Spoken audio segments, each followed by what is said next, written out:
Hi, good morning, Sarah, and morning, everybody. I'm Jamie Strauss. I'm the founder and CEO of Digbee.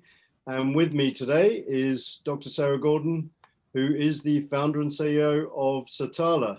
So Sarah, we met exactly a year ago on a roundtable ESG session at Minds and Money.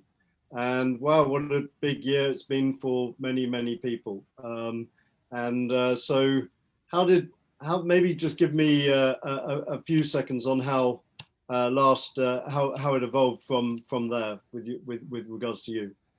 Brilliant. Thank you very much, Jamie. And it's a real pleasure to be here with yourself and talking to whoever might be out there. Lovely to see you guys as well. So yes, we met almost exactly a year ago at the Minds and Money roundtable on ESG. And I think from a personal perspective, that particular roundtable was great. There were a huge number of different factors that I took away from it, not just a network and having met some fantastic people, but also for me, and I think bearing in mind this was 12 months ago, it was the understanding amongst the entire community that yes, there's a whole wealth of different standards, frameworks, principles, etc., with regards to ESG and sustainability. And whilst there was lots of stuff there, it was actually really difficult to navigate. Even if you were a large mining company or a large investor, etc., very difficult for those companies to navigate, let alone all of the smaller organizations as well.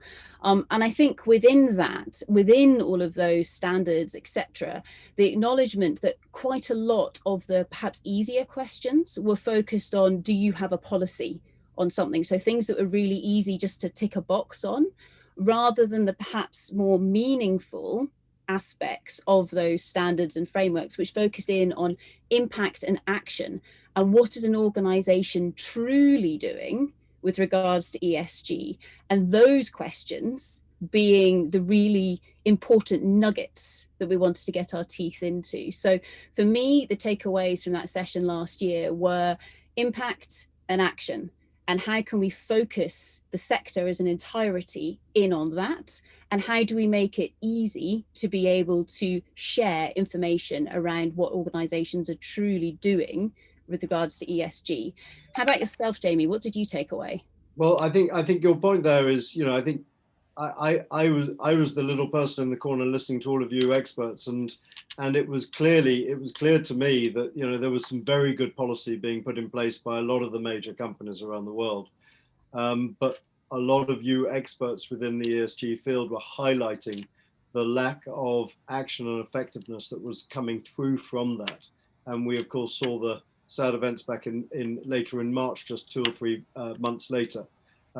However, the other thing that came out of it, which you kind of touched on there, was I think we've identified, and in fact, the last speakers at the Minds and Money panel just now were talking about 20 or 25 different disclosure platforms, where in actual fact, I think we've mapped now together over 40, and none of them are really appropriate for the junior mining industry, and yet there are only 200 or so producers in the world with 30 or 40 different standards, where virtually nothing is ready to take to allow these juniors to embrace ESG and move forward.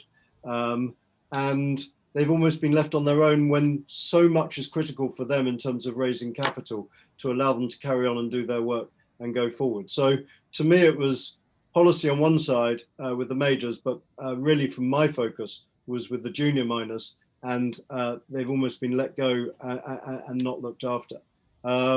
So that I suppose is where we got to. And then I think you then took that on and went on and did a couple of things specifically. Perhaps talk to us a little bit about that.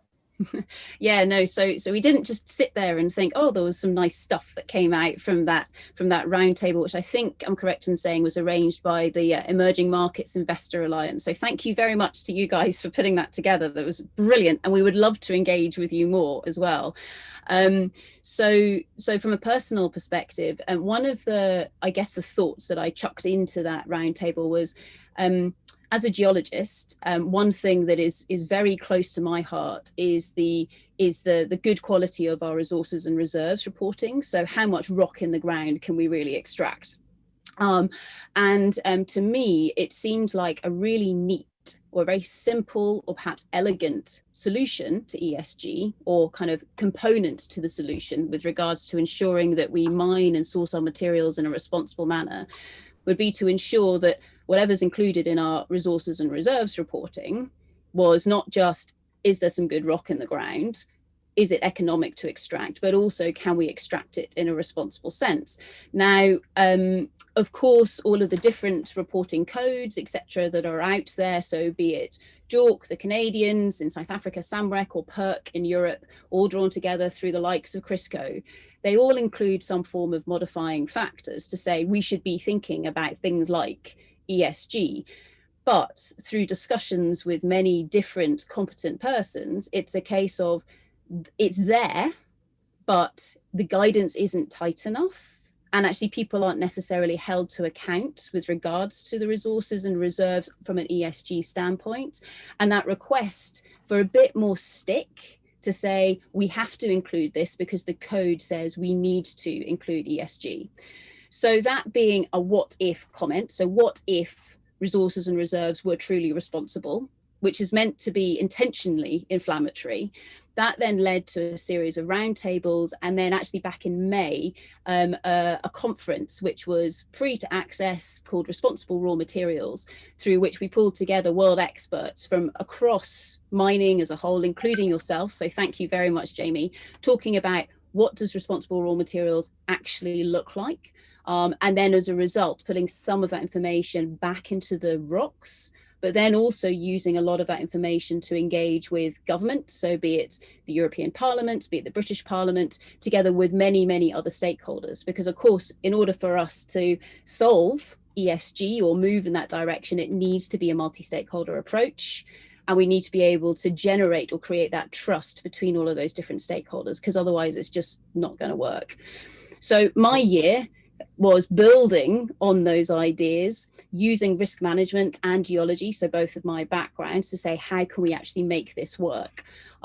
Running conferences, etc., like that, to draw together different stakeholders, and also doing a bit of work with yourself as well. So what did you get up to, Jamie? Well, it was that conference which really sparked the imagination of what then, I guess, was a large part of both of our lives for after that. And it was really the what if the experience and the knowledge of Satarla with regards to its ESG knowledge and risk management, particularly within the mining industry, could be married with the expertise and the technology of a mining dedicated platform. And you could put this together to put a right-sized and future-looking framework which aligns themselves to the many other standards which are out there, but to make sure it's available, practical and usable for all of these juniors, then wow, we've really got an answer to so many of the problems within our industry. And it was that which kind of really allowed me to then go forward and work with you to come up with this plan, which will go live in January. And in a way, it's kind of it's such a big challenge because it's evolving day by day. It's evolving week by week, either through new standards coming out and therefore having to incorporate them, which of course you're very much doing, or just talking to the juniors, seeing what they need, talking to the fund managers and private equity guys, what they need, and even the insurance companies who perhaps were a little bit behind the curve a little bit earlier in the year, and now beginning to understand that they're going to use ESG to manage risk and to price risk to some extent. And how can we incorporate this into, as I say, a practical using disclosure platform for the junior industry, which need to access capital on a day-by-day basis in order for them to carry on and to discover these great resources that we all need. So that's really been our year, I suppose, in short. What do you think, particularly with regards to the solution that we're putting together, would really come out of it in order to help those juniors? Yeah, so I mean, I think, and I'm looking at some of the questions that are coming in online at the moment. So things like, so junior companies asking, in fact, to be honest, any company, it could be one of the world's biggest investors saying, which ESG standard should I use? I get asked that question so much, and the problem is that the answer is a very politician's answer, or well, it depends. It depends on your context. It depends on why you're aligning to an ESG standard.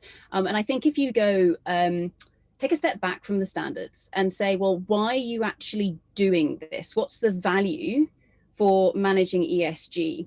And be it called ESG, sustainability, corporate social responsibility, license to operate, it doesn't matter. It's all the same stuff. And ultimately what you're trying to do is you're trying to, on one hand, stop those threats from happening. And the biggest threats are you ain't going to have a project because you've gone and started something running with the local community or something, which then means that people are going to fight against having mining in that area. Okay, so in terms of engaging with that local community or with the people that might be concerned with regards to that particular asset or that particular project, doing that in a sensitive and respectful manner is so crucial, and right from the very early stages. Yeah. Exactly. You've got to put the right foundations in place. So traditionally we would only see the threats, okay, and that's why we managed it. And so you'd only value not having those threats happening, which means that people put quite a small value against that. But the opportunity of getting this stuff right, and also doing things like, okay, I'm drilling this hole to go and try and get some samples out the ground, and then I can assay that for how much copper might be X number of meters below the surface. You can do a whole load of other stuff with that drill hole, which then can help you understand the environmental baseline, the geotechnical baseline, etc., which can then be used further on downstream in terms of that particular asset. So the upsell in terms of value that you can get from giving people the credit and the reward for doing ESG really early in a project is vast. And I think we're gently seeing the tables turning. Until now, people don't really care about that. You don't get bonus marks for doing ESG. Give us 6 months, and I think we'll begin to see that really coming in with a vengeance, because the investors and the people who then buy those properties from the junior mining companies will really be assessing those risks and giving value for people who truly are managing their ESG risks compared to those who are just trying to ignore them.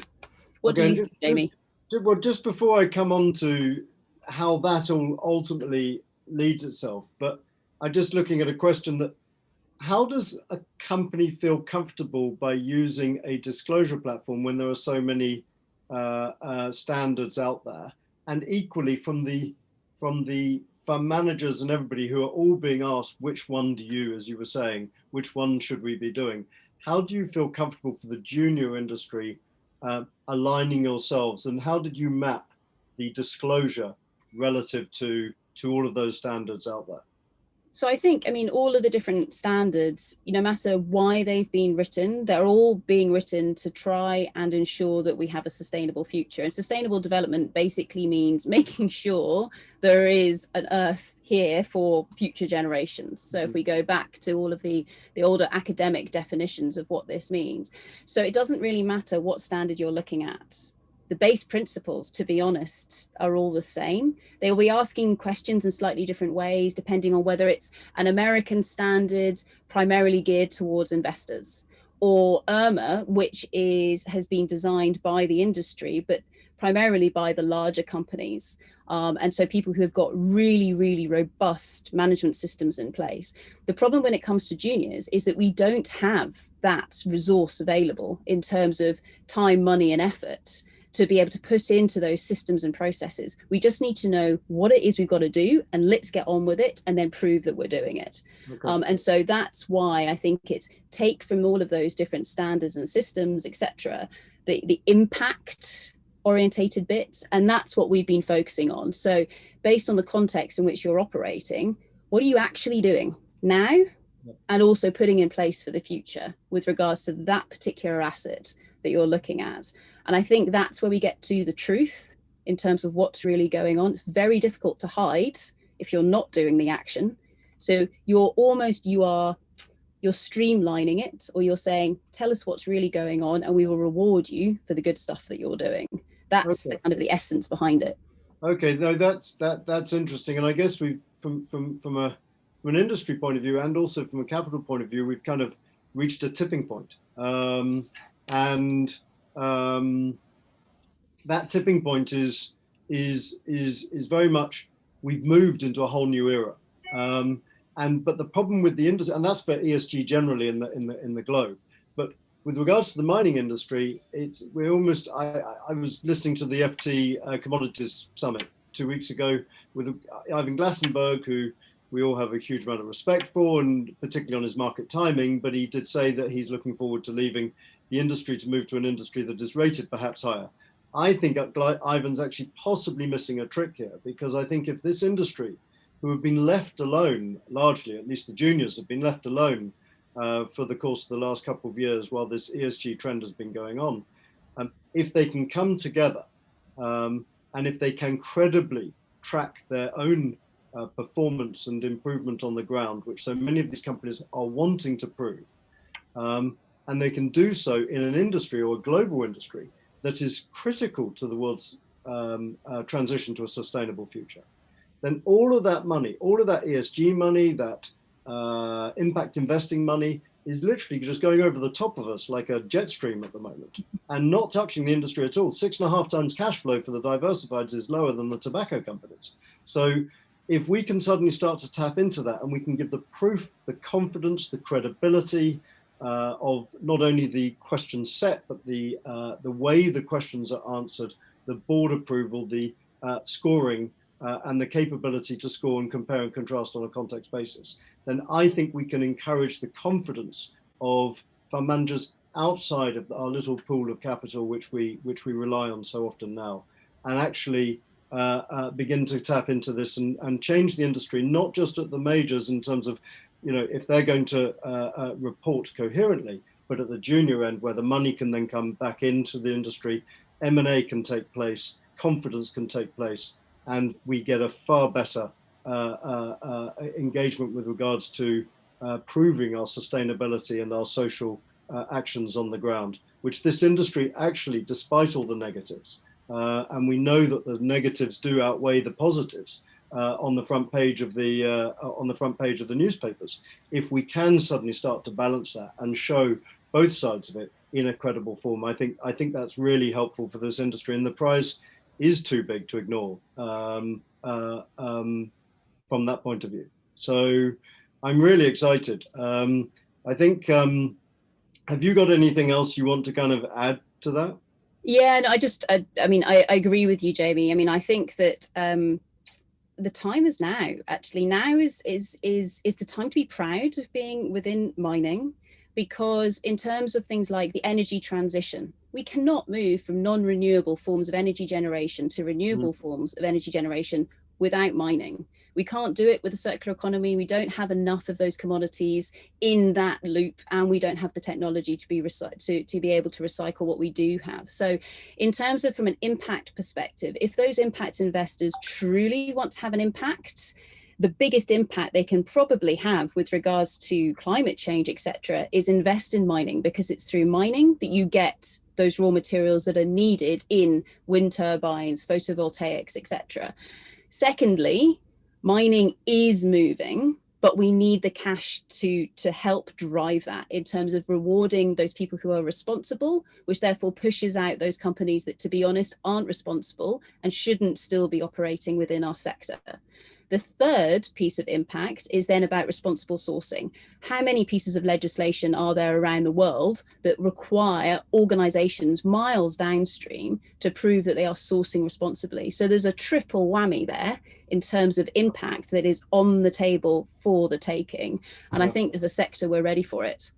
I think that's right. And thank you very much indeed. And that final comment in terms of all the way down the line, not just the customers, but also the M&A process within mining, and how seniors look at juniors and how that can all interact. So I think that's brilliant. Sarah, thank you very much indeed. Looking forward to the next year.